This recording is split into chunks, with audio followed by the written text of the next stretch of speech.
How's it going, everybody? And welcome back to the Cisco Enterprise series. In this video, we're going to be taking a look at basic BGP operations. And I'm just going to reiterate real quick that if you are interested in the notes on the screen, check in the description below, and you click on that, and it'll actually bring you to the all the notes that you see on screen.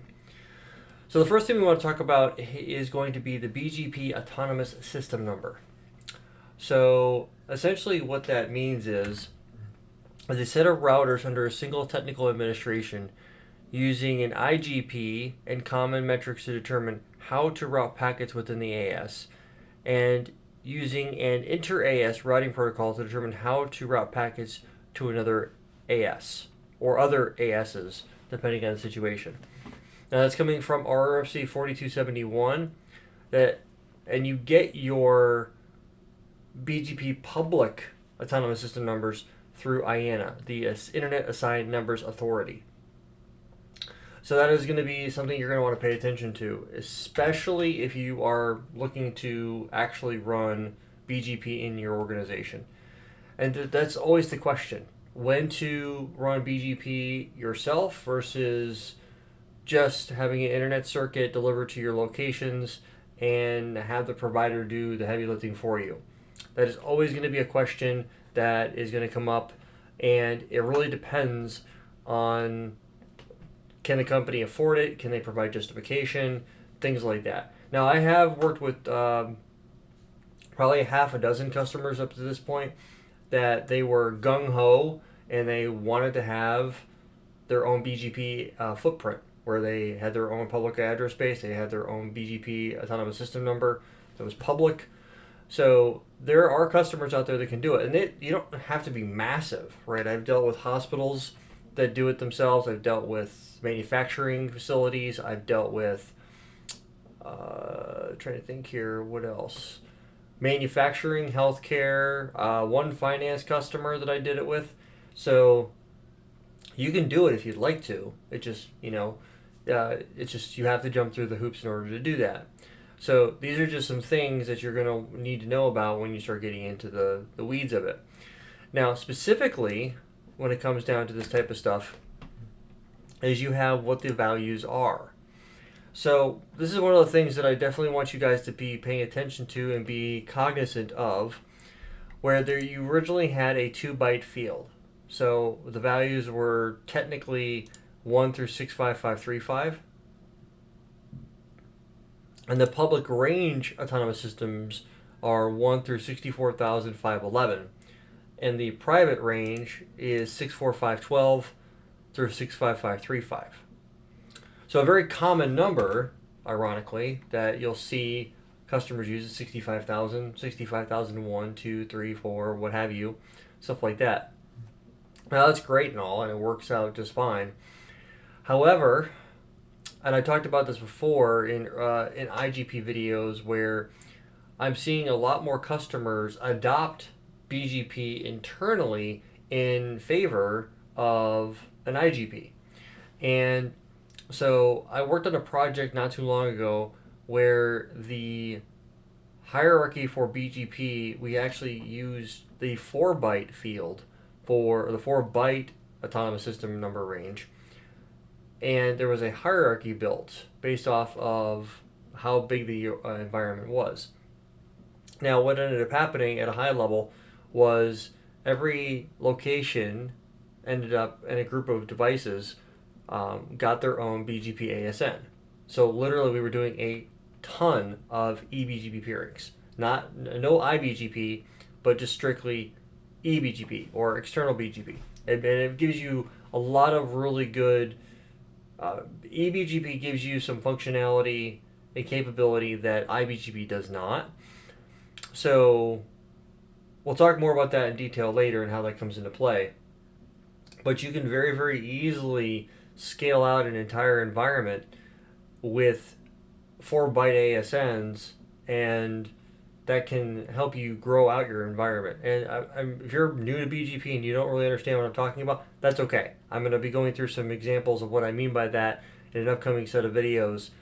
So unlike like a traditional CCNP or CCIE video series, well, once you cover your topic scope for BGP, you're done. That's specific to the blueprint. I don't have that limitation with the series. It's not certification specific. It's more or less these are the topics that you're going to need to know for the certification. But we're also going to be talking about design, real world use cases, that type of stuff. So I'm going to be walking you through how you could theoretically go out and do a design where you're scaling BGP up. Now, you might have the question, like, well, BGP is inherently slow. How could I use BGP to replace an IGP? And the answer to that is very, very simple.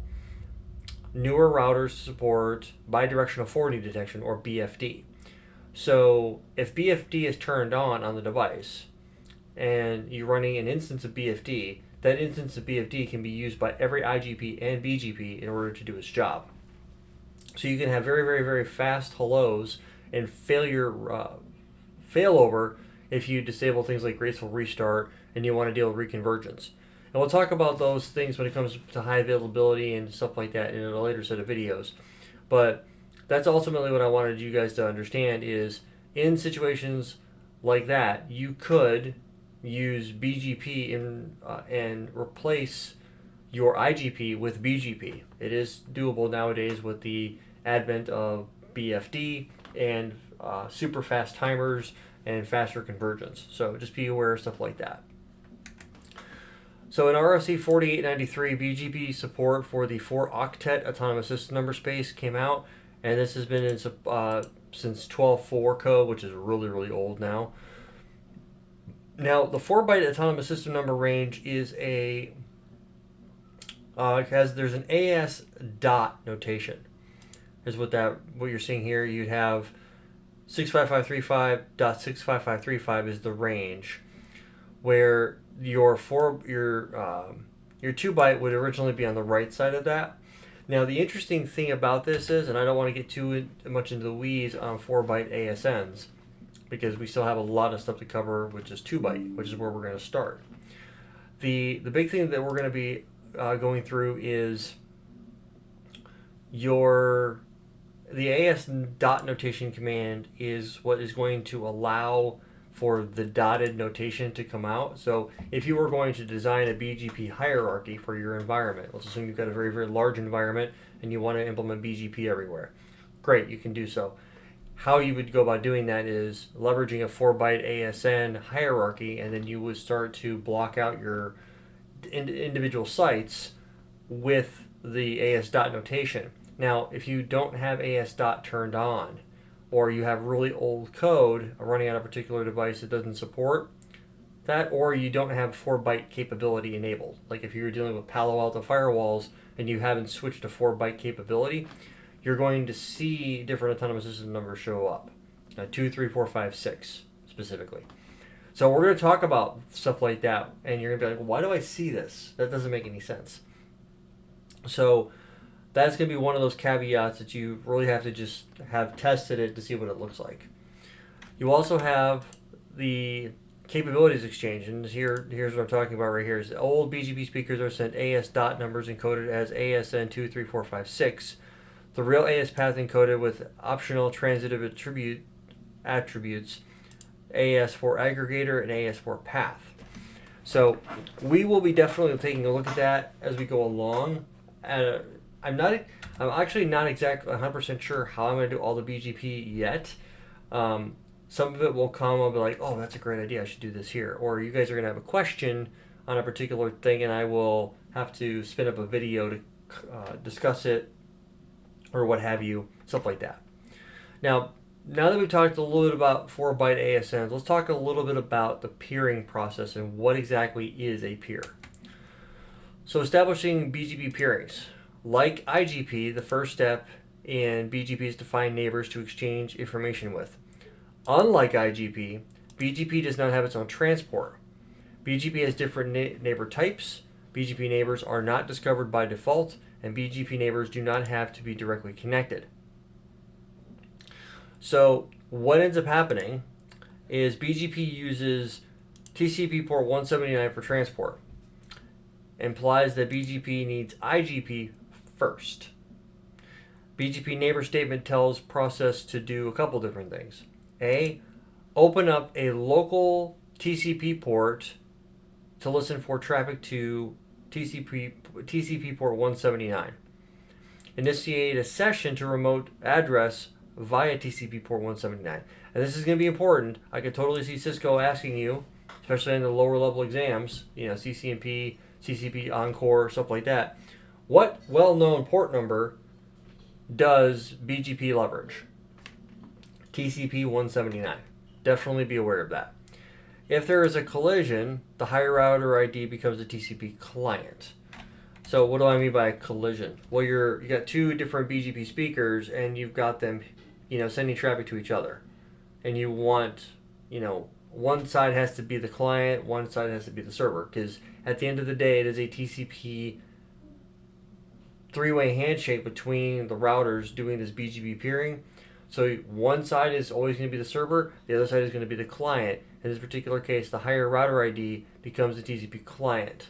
Now, that doesn't mean that you have a router that's got a web page open. Now, that TCP port 80 for HTTP traffic is still legitimate HTTP or TCP traffic, but the port number dictates the application.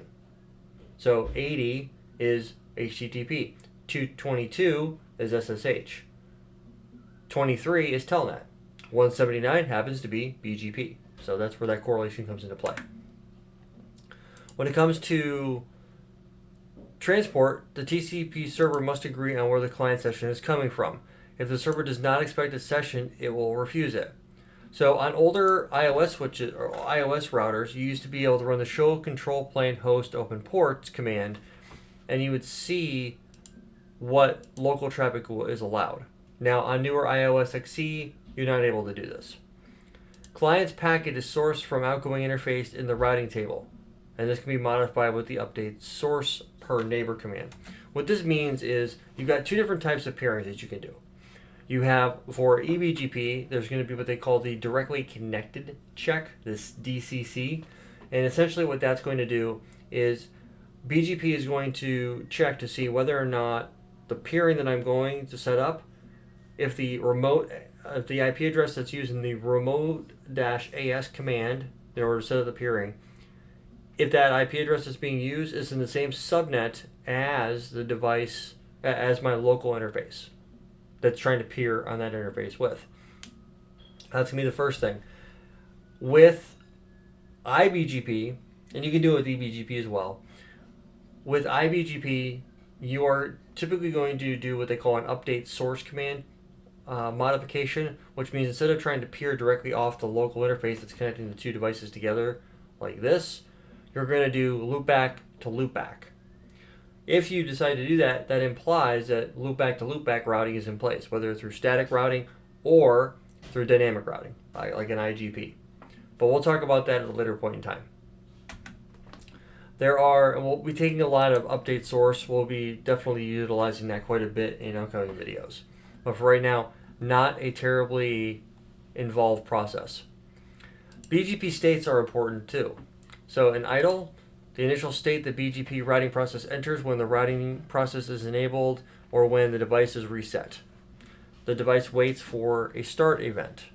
After the device receives a TCP connection request from a peer, the device initiates another start event to wait for a timer before starting a TCP connection to a remote peer. If the device is reset, the peer is reset and the BGP routing process returns to the idle state. So if you don't have a whole lot going on, you're always going to stay in idle. The connect state. The BGP routing process detects that a peer is trying to establish a TCP session with the local BGP speaker. With active, the BGP routing process tries to establish a TCP session with a peer device using the connect retry timer. Restart events are ignored while BGP routing process is in the active state. If the BGP routing process is reconfigured, or if an error occurs, the BGP routing process will release system resources and return to an idle state. So what could it be? An error. You could use the wrong autonomous system. You could be using the wrong IP. More specifically, wrong autonomous system number. and I will do I'll show you a debug where it'll actually give you that output, and it'll start squawking that it's peer and wrong AS output. So we'll take a look at that as well. Open sent. The TCP connection is established. The BGP routing process sends an open message to the remote peer and transitions to the open sent state. The BGP routing process can receive other open messages in the state. If the connection fails, the BGP routing process transitions to the active state. So it's still trying to establish a TCP session. Open receive. Receives the open message from the remote peer and waits for an initial keep alive message from the remote peer. When a keep alive message is received, the BGP routing process transitions to the established state. If a notification message is received, the BGP routing process transitions to the idle state. If you get a notification, there's something wrong. It could be a number of different things, but there's something wrong. Notifications are a bad thing. Think of that like you're getting an eviction notice. Something's not right. You're getting a phone call from your kid's school that, Johnny stuck a Lego up his nose or something like that. Established. The initial keep alive is received from the remote peer. Peering is now established with the remote neighbor, and the BGP routing process starts exchanging update messages with the peer. The hold timer restarts when an update or keep alive message is received. If the BGP process receives an error notification, it will transition to the idle state. Again, notification, any type of notification is a bad thing with BGP. Now, we'll talk a little bit about how this comes into play with the session reset. So you have a couple different ways that you can do this. So you have the hard reset. A hard reset tears down the specified peering sessions, including the TCP connection, and deletes routes coming from the specified peer. A soft reset.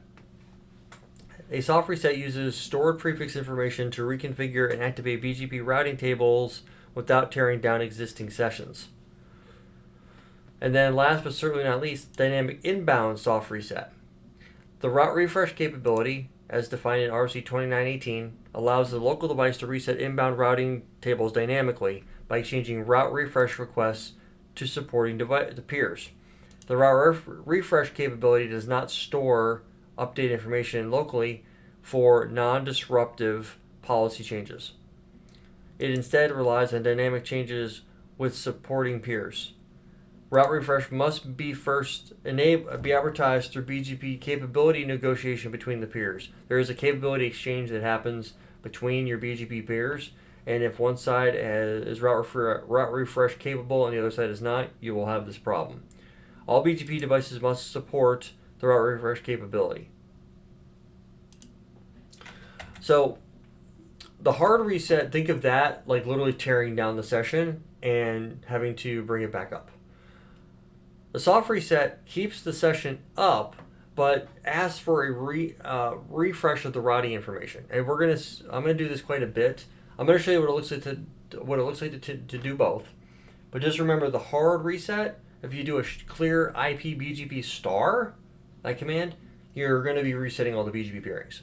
If you do a clear IP BGP star soft, you're going to keep the peerings up, but you're going to ask for a route refresh. Now, what you're going to see as we go through a lot of our configuration changes is that anytime a route is updated, the first time you do it, the first time you set up a BGP peering and you type in the network statement to advertise a route, the first route will come through right away because it's an immediate change. However, subsequent subnets can take some time, usually about a minute, because you're waiting for the BGP table scan timer to take effect and actually scan the table for any updates. So if you're making policy changes by changing traffic engineering through, for example, configuring local preference, or doing an AS path prepend, or changing the origin code, or any number of other things to modify how BGP does its job, you can use the soft reset in order to trigger that. It's going to ask for a route refresh, pull that information in, and you're going to go on your merry way. So that, ladies and gentlemen, is some of the basics when it comes to BGP basic operations, and basically for the end of this video. So I wanted to make sure I covered that before I started going into how the different peering types work and all that type of stuff, because it can be a lot of information, and I want to make sure that you guys are understanding everything that's going on. So with that being said, everybody, I want to thank you guys for stopping by and hanging out with me. If you haven't already done so, please like, share, and subscribe. If you have any comments, concerns, feedback, what have you, drop that in the comment section below. And until next time, guys, take it easy.